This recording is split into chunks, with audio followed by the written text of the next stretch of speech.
എതിരെ നിൽക്കുന്നുണ്ട് സംവിധാനം എന്നൊരു തോന്നലുണ്ടായിരുന്നു. കാരണം ഇപ്പോൾ CBI അന്വേഷണം ഒരു കുടുംബം ആവശ്യപ്പെടുകയാണെങ്കിൽ മുൻപ് നമ്മുടെ മുഖ്യമന്ത്രി പറഞ്ഞിട്ടുണ്ട്, CBI അന്വേഷണം ഇരയുടെ ഭാഗത്ത് നിന്ന് ആവശ്യപ്പെടുമ്പോൾ സർക്കാരിനെതിരെ അനുകൂലിക്കുകയല്ലാതെ മറ്റു വഴിയില്ല എന്ന്. അപ്പോൾ പക്ഷേ ഈ കേസിൽ അങ്ങനെയല്ല സംഭവിക്കുന്നത്. ഈ കേസിൽ CBI അന്വേഷണം ആവശ്യമില്ല എന്ന് പറഞ്ഞാൽ ഹൈക്കോടതിയിൽ പോകുന്നു, അതിനുശേഷം സുപ്രീം കോടതിയിൽ പോകുന്നു. അപ്പോൾ ഒരു സർക്കാർ, ഒരു സംവിധാനം സ്റ്റേറ്റ് അപ്പാടെ എതിർത്തു നിൽക്കുന്നു എന്നതൊരു വലിയ ഭയപ്പാടുണ്ടാക്കിയിട്ടുണ്ടോ? അല്ല, ഭയപ്പാട് എന്ന് പറഞ്ഞാൽ അവർക്കത് ചെയ്തല്ലോ, അവർ സംരക്ഷിക്കണമല്ലോ. കൊല്ലാൻ വിട്ടവരെ സംരക്ഷിക്കാനുള്ള ഉത്തരവാദിത്വം അത് ഈ സർക്കാരാണോ ചെയ്യേണ്ടത്? അത് സർക്കാർ ചെയ്യേണ്ട ഒരു കാര്യമാണോ?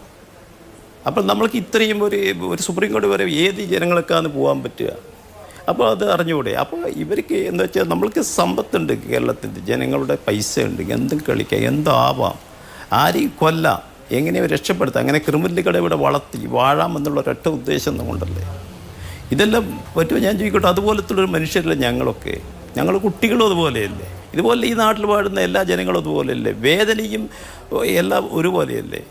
എല്ലാവരും മക്കളും ഒരുപോലെയല്ലേ? ഇവർക്കെന്തേ ആ ഒരു മനുഷ്യത്വമില്ലാത്ത രീതിയിൽ ഇത് എന്നുണ്ട് ഇത് നടത്തുന്നു? ഇതൊക്കെ പാർട്ടിക്ക് വന്നുകൂടാന്ന് മാത്രമേ അവർക്കുള്ളൂ. അവർക്ക് കൊല്ലണം, പിടിച്ചെടുക്കണം, പക്ഷെ പാർട്ടിയിലേക്ക് പോകാൻ പാടില്ല. അതിനെ എങ്ങനെയും തരണം ചെയ്യും, കോടതിയിലടക്കം അവർക്ക് വിശ്വാസം ഉണ്ടാവില്ല. അപ്പോൾ ആ ഒരു ഉദ്ദേശം മാത്രമേ ഉള്ളൂ, പാർട്ടിക്കാരെ രക്ഷിച്ചെടുക്കുക, ക്രിമിനലുകളെ നാട്ടിൽ വളർത്തുക. ഇനി ഇല്ലെങ്കിൽ ക്രിമിനലുകളെ ശിക്ഷിക്കുന്നുണ്ടെങ്കിൽ ഇവിടെ എത്ര ജയിലുകൾ വേണം? ഇത് കംപ്ലീറ്റ് CPMൻ്റെ ആൾക്കാരെല്ലാം കംപ്ലീറ്റ് കുറ്റക്കാരല്ലേ? ഇത് പിടിക്കപ്പെട്ട് കഴിഞ്ഞാൽ ഇവിടെ CPMകാർ ക്രിമിനലല്ലാതെ ആരാ ഉള്ളത്? അപ്പോൾ അവരെ പിടിക്കപ്പെട്ട് നാളെ ഇത് ചെയ്യാൻ ആളുണ്ടാവുമോ? അത് ചെയ്യാൻ അവർക്ക് ആൾ വേണം, അതിന് കള്ള് വേണം, കഞ്ചാവ് വേണം, അത് നിറക്കുക, അങ്ങനെ ഇവരെ കൊണ്ട് ചെയ്യിപ്പിക്കുക, സാധാരണക്കാരെ കൊണ്ട്. ഇതിപ്പോൾ ഇതിൽ മാത്രം പെട്ടു എന്നേ ഉള്ളൂ. അപ്പോൾ അതിന് ന്യായങ്ങൾ പറയുക. ഇതിപ്പോൾ ആൾക്കാർക്ക് വന്നത് പോയി, അവർക്ക് നീതിയുമില്ല, ഒന്നുമില്ല, അവർക്കൊന്നുമില്ല. അവർക്ക് ഒരു രസമാണ് ഈ കൊല എന്ന് പറഞ്ഞു കഴിഞ്ഞാൽ. CPMൻ്റെ ഒരു രസമാണ്, അവരിവിടെ കൊണ്ടു നടക്കുന്നൊരു നയമാണത്.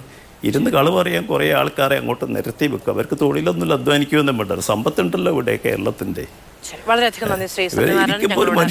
സംസാരിച്ചതിന് കുറച്ച് സമയമാണ് നമ്മളോടൊപ്പമുണ്ടായിരുന്നത്. ഈ വിധി വന്ന ദിവസം സ്വാഭാവികമായും ഇതിന് പിന്നിൽ വലിയ നിയമ പോരാട്ടം നടത്തിയ രണ്ട് കുടുംബങ്ങളാണ്. ഒന്നുമില്ലായ്മയിൽ നിന്ന് കൃപേഷിന്റെ കുടുംബമൊക്കെ നമുക്കറിയാം. വീടും അടുക്കളയും ഒറ്റ മുറിയും എല്ലാം കൂടി ഒരുമിച്ചുണ്ടായിരുന്ന ഒരു ചെറിയ കുടിൽ. ആ കുടിലിന്റെ മുഴുവൻ സന്തോഷങ്ങളുമാണ് അന്ന് കൃപേഷ് പോയതിനൊപ്പം പോയത്. ആ വീടിന്റെ ഗതി കണ്ട മനുഷ്യർക്ക് ഉണ്ടായൊരു വേദന കൂടി നമ്മൾ ഈ സമയത്ത് ഓർക്കാതെ പോകാൻ കഴിയില്ല.